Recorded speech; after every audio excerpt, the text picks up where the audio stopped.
Bonsoir Arnaud Montebourg, donc Bonsoir. merci d'être sur le plateau de BFM TV. Vous êtes député socialiste de Saône-et-Loire, président du Conseil général, secrétaire national du PS chargé de la rénovation et surtout candidat à la primaire socialiste. On le sait maintenant, le vote aura lieu dans 9 mois, début octobre.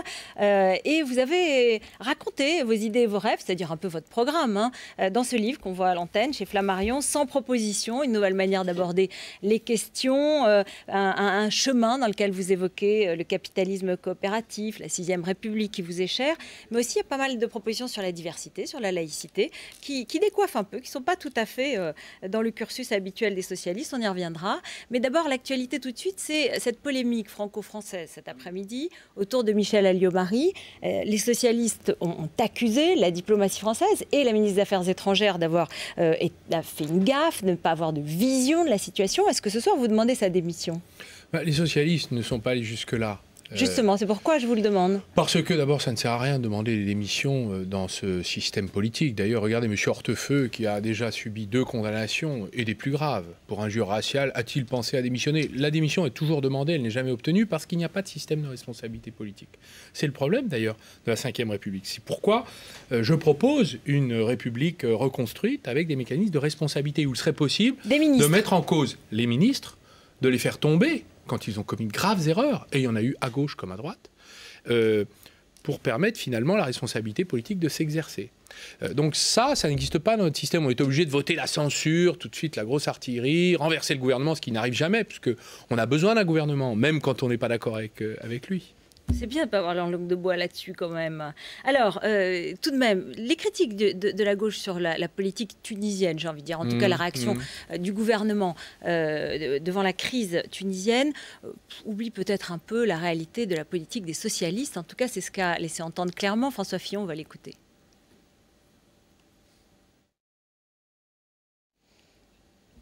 François Fillon qui ne part pas, mais alors il a évoqué donc le fait que le Parti socialiste, que Lionel Jospin, alors on va l'écouter.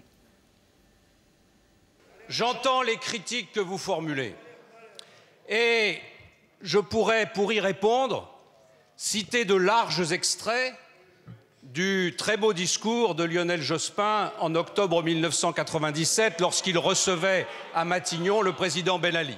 Je pourrais aussi évoquer le satisfecit donné au gouvernement de M. Ben Ali par Dominique Strauss-Kahn en octobre 2008, quelques minutes après avoir reçu des mains du chef de l'État tunisien une haute décoration. Voilà, Lionel Jospin, Dominique Strauss-Kahn, compromis avec le régime Ben Ali eux aussi. Je dirais qu'il n'a pas tort de rappeler ces faits. C'est-à-dire qu'il y a toujours eu la croyance que Ben Ali était le rempart contre l'islamisme. Mais ça, c'était il y a 20 ans. Depuis, c'est-à-dire pendant la guerre d'Algérie, la 2e guerre d'Algérie, c'est-à-dire là où le GIA, le fils... Ouais. 97, c'était il y a 15 ans. Depuis, la terre a tourné, les libertés ont avancé, et là, on parle de propos qui ont été tenus il y a quelques jours par le chef de la diplomatie française et qui a placé la France du côté de la répression, du côté d'un ordre injuste. Et quand même, ce qui est un événement extraordinaire dans la révolution du Jasmin, c'est qu'il n'y a pas de fatalité islamiste. Et qu'il y a un peuple qui aime la laïcité. La Tunisie a adhéré un peu comme la Turquie au principe de la laïcité. Et qui a décidé de prendre sa liberté entre les mains. Et qui donc a elle-même instauré au pouvoir, c'est ce qu'elle cherche à faire à travers ce gouvernement d'union nationale qui n'arrive pas à avancer, à mettre au cœur du pouvoir les principes de liberté qui sont le contraire du logiciel islamiste, qui est une forme de fascisme vert. Donc il y a la conciliation entre les valeurs de la liberté, c'est comme une sorte de révolution du 19e siècle en Europe, et la culture arabo-musulmane. Donc c'est un coup de tonnerre extraordinaire. D'une certaine manière, on peut souhaiter que la France accompagne la libération de ses peuples. Alors de quelle façon? Ségolène Royal a dit on va envoyer des observateurs, on va aider au déroulement des élections. C'est aux Tunisiens de nous le dire, d'une certaine façon. Soyons délicats. Mais au moins, lorsqu'il y a des Tunisiens innocents qui se font tuer par une police abusive, arbitraire, que la France, au moins, puisse condamner cela, ce qu'a fait la diplomatie américaine. Je rappelle que cette révolution, c'est la révolution de Wikileaks contre laquelle le gouvernement français a porté des plaintes contre ses auteurs, et de Facebook. C'est-à-dire 2 outils où finalement la culture anglo-saxonne de la liberté d'expression a réussi à submerger un régime autoritaire débordé. Mais où était la France? Elle était du côté de Ben Ali pendant ce temps-là. Pendant que l'Amérique, elle, rappelait à l'ordre le pouvoir tunisien sur l'usage abusif qui était fait des contrôles sur Facebook. Vous souhaitez que l'Algérie, par exemple, se soulève, les Algériens se soulèvent de la même façon?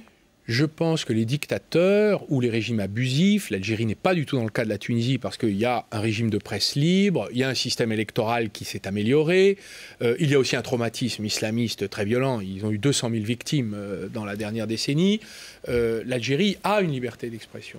Et elle a une rente pétrolière qui permet de résoudre les problèmes sociaux en quelques jours. Ouais. Ce qui n'est pas le cas d'autres pays arabes, comme la Jordanie, qui a été obligée de faire appel à l'aide extérieure. Ce que je souhaite, c'est que la démocratie et la liberté des peuples qui font leur histoire dans le monde arabo-musulman soient entendus des dirigeants. Et que, d'une certaine manière, ce mouvement soit irréversible. Et la France doit l'accompagner partout où elle le pourra. Un tout petit mot, selon le site Le Poste et aussi l'amiral Langsad, qui a été ambassadeur en Tunisie, Frédéric Mitterrand aurait la double nationalité française et tunisienne. Ça vous choque?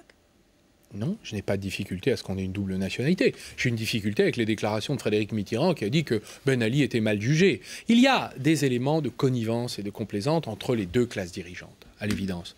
Le moment d'ailleurs est venu peut-être de réformer, transformer, ça fait partie de mes propositions, notre diplomatie, notre vision de notre relation avec l'extérieur. Nous pouvons parfaitement défendre nos valeurs tout en défendant nos intérêts. Et avoir les intérêts de nos valeurs. Quand des peuples font l'histoire, être du côté de ceux qui les oppriment, c'est lutter contre nos propres intérêts, parce que les peuples se retourneront contre nous. C'est exactement la mécanique de la France-Afrique qui s'est passée dans tous les pays africains. C'est pourquoi je propose la transformation de notre vision de ce que doit être le rapport de la France avec le reste du monde. Pourquoi est-ce que vous pensez, je reviens aux primaires socialistes et à la politique française, que vous serez le seul candidat face à DSK, à Dominique Strauss-Kahn, à la fin des fins? Parce que c'est une croyance, je peux me tromper, ce n'est pas une prédiction. Parce qu'il y a quand même Ségolène Royal, il y a quand même François Hollande, il y a quand même Martine Aubry. Je suis le seul à porter un projet de transformation de l'économie, qui soit construit, abouti, le seul à porter un projet de transformation de la politique. C'est-à-dire comment on va prendre des décisions autrement, bâtir des compromis durables, c'est-à-dire un projet qui n'est pas de gestion de l'existant. Ce serait le cas de Dominique Strauss-Kahn, il ne serait pas pour la transformation, il serait le gestionnaire du système. Écoutez, ce que je sais, toutes les preuves que nous avons, je ne connais pas le projet de Dominique Strauss-Kahn, donc je m'abstiendrai de le commenter, vous me le permettez. En revanche, je connais le projet socialiste, qui me convient dans la plupart de ces aspects, mais qui n'est pas suffisamment transformateur, qui ne change pas les rapports de production, la façon dont l'entreprise fonctionne, la façon dont les salaires aujourd'hui sont oubliés au profit des dividendes pour les actionnaires. Tout cela, on ne touche pas à ça. Et on va se mettre des rustines sociales sur une société qui aujourd'hui ne peut plus accepter le système économique tel qu'il fonctionne. Donc c'est une proposition plus audacieuse, différente, alternative, et c'est pourquoi je pense qu'il n'y a pas de destin pour des candidatures, j'allais dire, de positionnement. Il y a un destin. C'est qui, par exemple, la candidature de positionnement, de négociation, de négociation pour l'avenir? Je pense qu'il y a un destin pour des candidatures d'orientation et de débat politique. Les Français ont soif de savoir où la gauche pourra les emmener. Alors elle n'est pas là pour occuper les fauteuils. Lorsque Jean-Luc Mélenchon, face à Marine Le Pen, dit par exemple ça suffit de répondre par un discours moralisant et sociétal, il faut la confrontation. Vous êtes d'accord? Je ne comprends pas ce que ça veut dire. Je n'ai pas compris la phrase de Mélenchon. Ça veut dire ne pas exclure et discuter pied à pied lorsque notamment Marine Le Pen prend... vis-à-vis de Madame Le Pen? Oui, mais je crois. Prend des thèmes de la gauche, cite Jean Jaurès, s'installe un peu sur ce terrain. Elle est la petite fille de Vichy et la fille de l'OS, dans sa filiation politique et idéologique. Donc, on a des identifiants dans sa carte d'identité politique. Et avec des gens qui, d'ailleurs, autour d'elle, appartiennent à cette j'allais dire, galaxie d'extrême droite. Donc on va regarder le programme, on va regarder les propositions, et on va se battre pied à pied. Moi, personnellement, je n'ai pas peur d'affronter Mme Le Pen, parce que je pense qu'elle ruinerait la France. Et qu'il faut alerter les Français sur ce qu'elle propose, même s'il y a une part d'opportunisme, de dissimulation, d'habileté, de ruse, dont elle est comme son père capable. J'ai quelques questions précises, il nous reste à peu près 3 minutes. Le mariage homosexuels. Si vous arrivez au pouvoir, vous êtes candidat aux primaires, vous instaurez le mariage homosexuel et l'adoption ? Oui, d'ailleurs... En 2004, vous avez confié que vous n'étiez pas très pour. J'ai évolué parce qu'on s'est convaincu. C'est un peu comme la question de l'euthanasie, une question très difficile. J'ai bougé. Je fais partie de ces élus qui travaillent avec les gens de terrain et qui réfléchissent. Donc j'assume le fait qu'en effet, j'ai changé et d'ailleurs j'ai voté, signé la proposition de loi tendant à l'un à l'autre. Je suis favorable, très favorable à l'adoption. D'ailleurs, je suis président du Conseil général. S'il m'était demandé un agrément, je l'accorderais. La garde à vue, la réforme a été discutée à l'Assemblée, enfin commence à être discutée aujourd'hui. Le gouvernement a un peu reculé. Il n'y aura pas d'audition libre sans avocat, mais en revanche, il n'y aura pas de juge des détentions et de la liberté pour surveiller la garde à vue. C'est toujours le procureur. Le gouvernement a utilisé les procureurs de façon abusive pour protéger ses partisans, l'affaire Woerth, pour stigmatiser un certain nombre de gens, d'ailleurs innocents, les Roms, utilise le procureur non pas comme une institution de protection du droit, mais comme protection de ses intérêts partisans. Dans la 6e République que je propose, nous mettrons fin à cette instrumentalisation et manipulation des pouvoirs. La garde à vue, dit la Cour européenne des droits de l'homme, doit être sous le contrôle d'un juge indépendant, et non plus des procureurs qui sont à la solde du gouvernement. Donc le gouvernement ne veut pas aller jusque-là, donc il est exposé, et là il est entré dans un bras de fer avec le droit européen dont il sortira vaincu.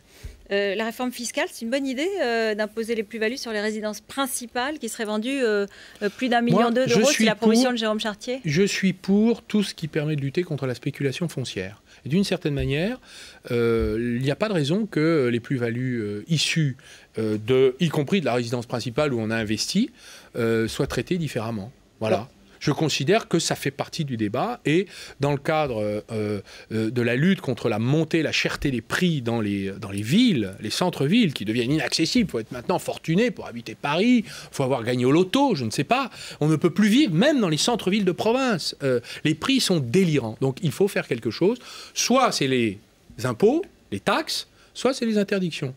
Qu'est-ce que les Français préféreraient ? Je pense qu'ils préfèrent encore mieux la fiscalité incitative plutôt que les mesures dirigistes qu'on serait obligé de prendre, y compris sur l'exercice du droit de la propriété privée. Merci Arnaud Montebourg d'être venu sur le plateau de BFM TV. Merci. On continuera à parler puisqu'il y a 9 mois encore dans cette campagne des primaires. Le temps d'un beau bébé. Effectivement, puisque les Françaises en font beaucoup.